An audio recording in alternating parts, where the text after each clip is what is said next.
Leitura dos Atos dos Apóstolos. Naqueles dias, muitas pessoas acreditaram no Evangelho e se converteram ao Senhor. A notícia chegou aos ouvidos da igreja que estava em Jerusalém. Então enviaram Barnabé até Antioquia. Quando Barnabé chegou e viu a graça que Deus havia concedido, ficou muito alegre e exortou a todos para que permanecessem fiéis ao Senhor, com firmeza de coração. É que ele era um homem bom, cheio do Espírito Santo e de fé. E uma grande multidão aderiu ao Senhor. Então Barnabé partiu para Tarso, à procura de Saulo. Tendo encontrado Saulo, levou-o a Antioquia. Passaram um ano inteiro trabalhando juntos naquela igreja, e instruíram uma numerosa multidão. Em Antioquia os discípulos foram, pela primeira vez, chamados com o nome de cristãos. 13 na igreja de Antioquia, havia profetas e doutores. Eram eles, Barnabé, Simeão, chamado Negro, Lúcio de Cirene, Manaém, que fora criado junto com Herodes, e Saulo.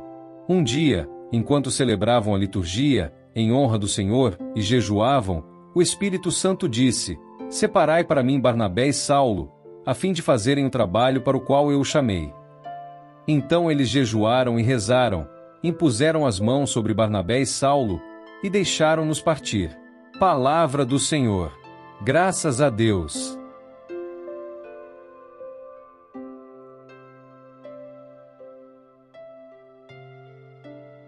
Proclamação do Evangelho de Jesus Cristo segundo São Mateus.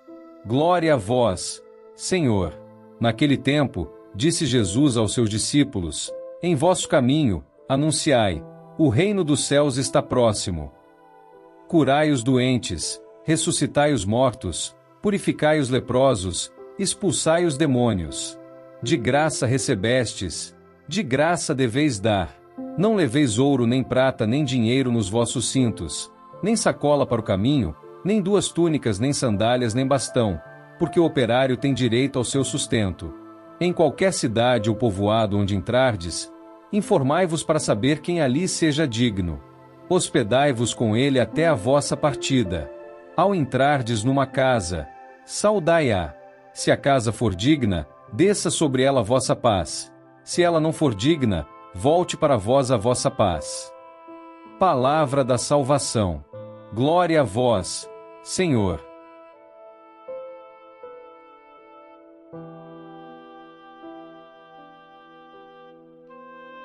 Queridos irmãos e irmãs em Cristo, imaginem uma pedra lançada na superfície de um lago sereno.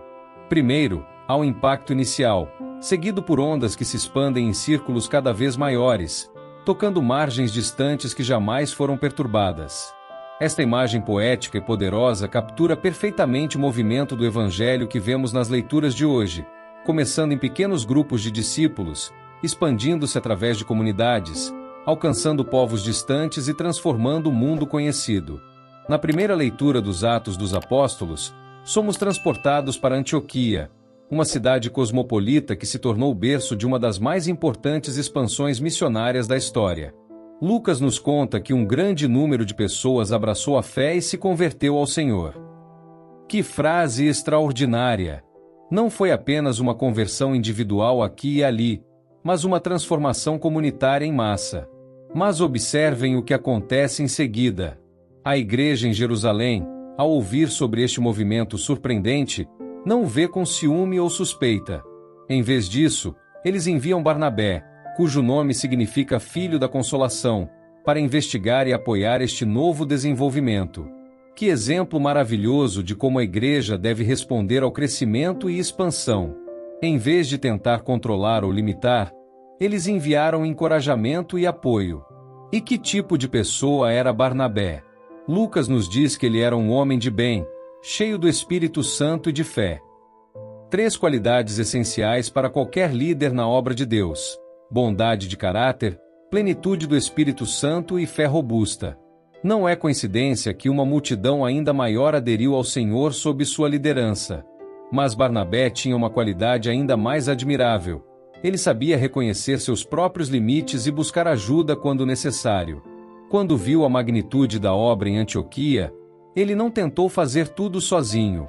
Em vez disso, Foi a Tarso buscar Saulo, que mais tarde se tornaria Paulo, o grande apóstolo dos gentios. Esta decisão de Barnabé é um modelo perfeito de liderança humilde e sábia. Quantas vezes nossas igrejas e ministérios sofrem porque líderes tentam fazer tudo sozinhos, movidos pelo orgulho ou pelo medo de perder controle? Barnabé nos ensina que a verdadeira liderança cristã reconhece e celebra os dons dos outros, buscando sempre o que é melhor para o reino de Deus, não para o próprio ego. E foi em Antioquia, esta cidade marcada pela diversidade cultural e étnica, que os seguidores de Jesus foram chamados pela primeira vez de cristãos. Que momento histórico!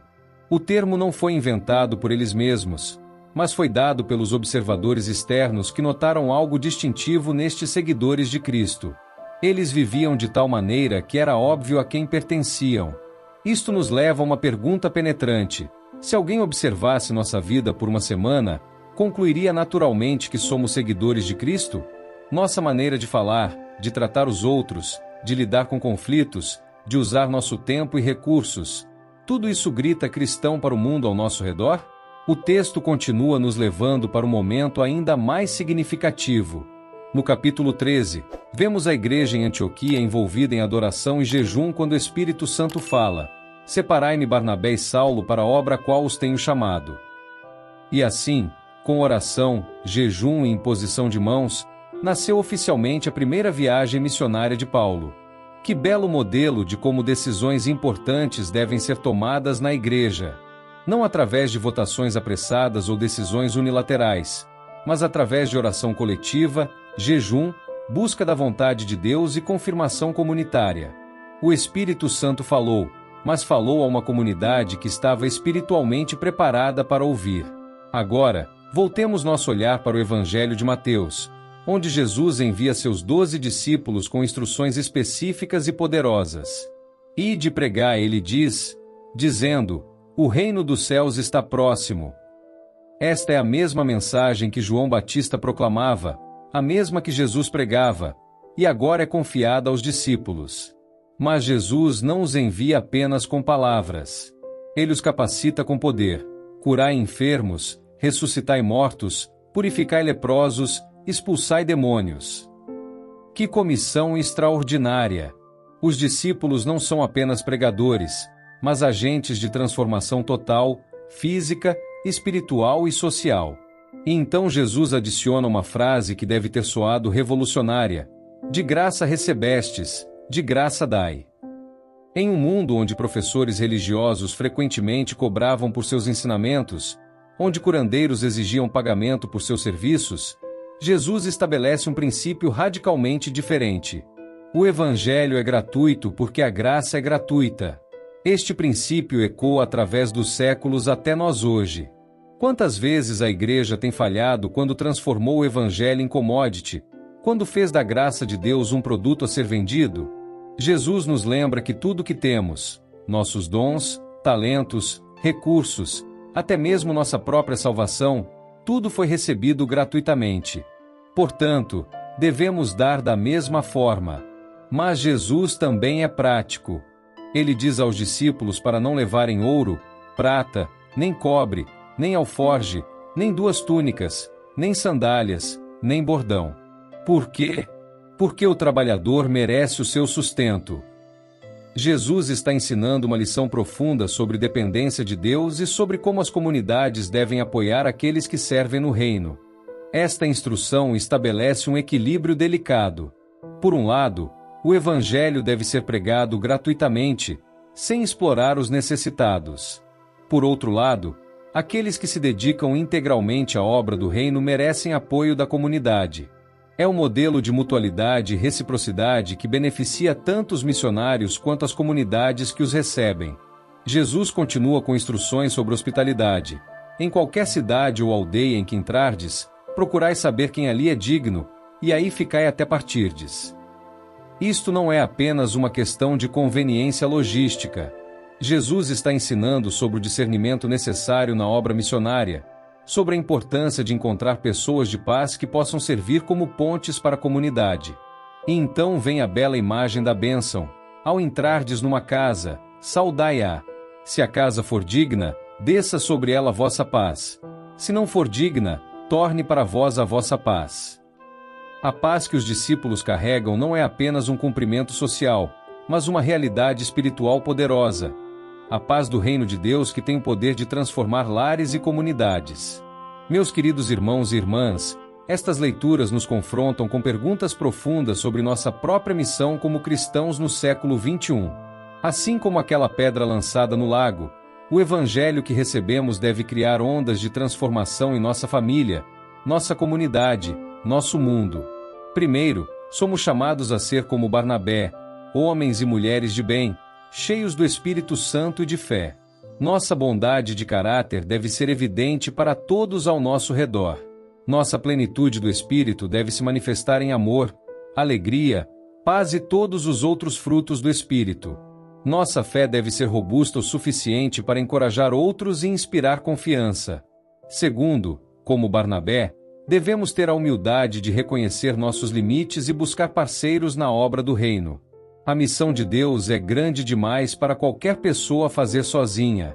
Precisamos uns dos outros, precisamos trabalhar em equipe, precisamos celebrar os dons que Deus deu aos outros. Terceiro, devemos ser uma comunidade que busca a direção do Espírito Santo através de oração, jejum e discernimento coletivo. Nossas decisões importantes, seja como indivíduos, famílias ou igreja, devem ser tomadas no contexto de busca sincera da vontade de Deus. Quarto, somos chamados a viver o princípio de graça recebestes, de graça dai. Tudo o que somos e temos é resultado da graça de Deus. Portanto, devemos ser generosos com nosso tempo, talentos, recursos e amor. Não devemos transformar a fé em negócio ou explorar os necessitados.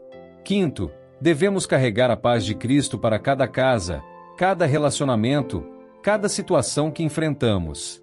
Esta paz não é passividade, mas a presença transformadora do reino de Deus. É uma paz que pode curar feridas, restaurar relacionamentos e trazer esperança onde há desespero. Finalmente, devemos estar preparados para ser agentes de cura em um mundo ferido. Talvez não ressuscitemos mortos literalmente, mas podemos ressuscitar sonhos mortos, esperanças perdidas. Talvez não curemos lepra física, mas podemos trazer cura para corações quebrantados, relacionamentos feridos, comunidades divididas. Que possamos ser conhecidos como cristãos não apenas por nossa filiação religiosa, mas por nosso estilo de vida distintivo. Que nossa maneira de amar, servir, perdoar e viver seja tão claramente alinhada com Cristo que o mundo ao nosso redor não tenha dúvidas sobre nossa identidade. E que as ondas do Evangelho que começam em nossos corações se expandam através de nossas famílias, nossas comunidades, nosso mundo, tocando vidas distantes e trazendo a transformação do reino de Deus a cada canto da terra. Que a graça de nosso Senhor Jesus Cristo, o amor de Deus Pai e a comunhão do Espírito Santo estejam com todos vocês, hoje e sempre. Amém.